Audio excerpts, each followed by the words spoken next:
কখনো বারান্দা থেকে চমৎকার ডাগর গোলাপ দেখে, কখনো বা ছায়ার প্রলেপ দেখে চৈত্রের দুপুরে, কিংবা দারুমূর্তি দেখে সিদ্ধার্থের সেলফের উপর মনে করতুম যুদ্ধের বিপক্ষে আমি আজীবন বড় শান্তিপ্রিয়। যখন আমার ছোট্ট মেয়ে এই কোণে বসে পুতুলকে সাজায় যতনে, হেসে ওঠে ভালুকের নাচ দেখে, চালায় মোটর রেলগাড়ি ঘরময়, ভাবি যুদ্ধের বিপক্ষে আমি আজীবন বড় শান্তিপ্রিয়।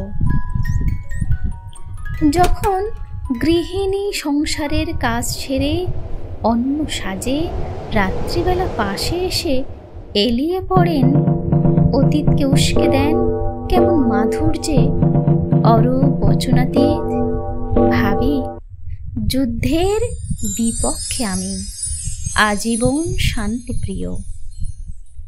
আজন্ম যুদ্ধকে করি ঘৃণা, অস্ত্রের ঝনঝনা ধমনীর রক্তের ধারায় ধরায়নি নেশা কোনো দিন।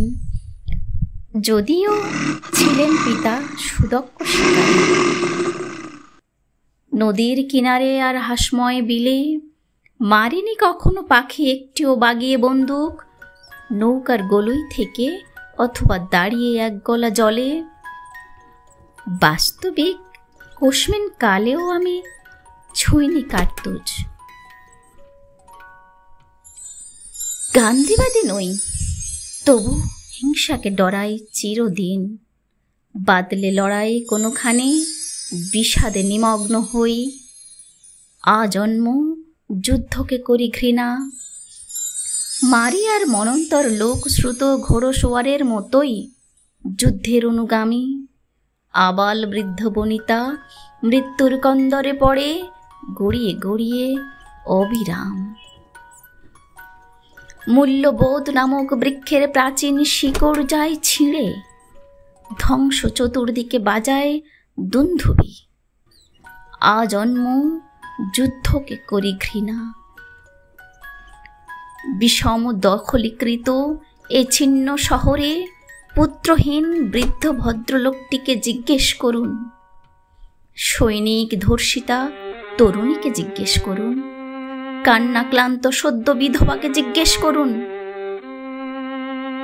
যন্ত্রণা জর্জর ওই বাণীহীন বিমর্ষ কবিকে জিজ্ঞেস করুন, বাঙালি শবের স্তূপ দেখে দেখে যিনি বিড়বিড় করছেন সারাক্ষণ, কখনো হাসিতে কখনো কান্নায় পড়েছেন ভেঙে, তাকে জিজ্ঞেস করুন।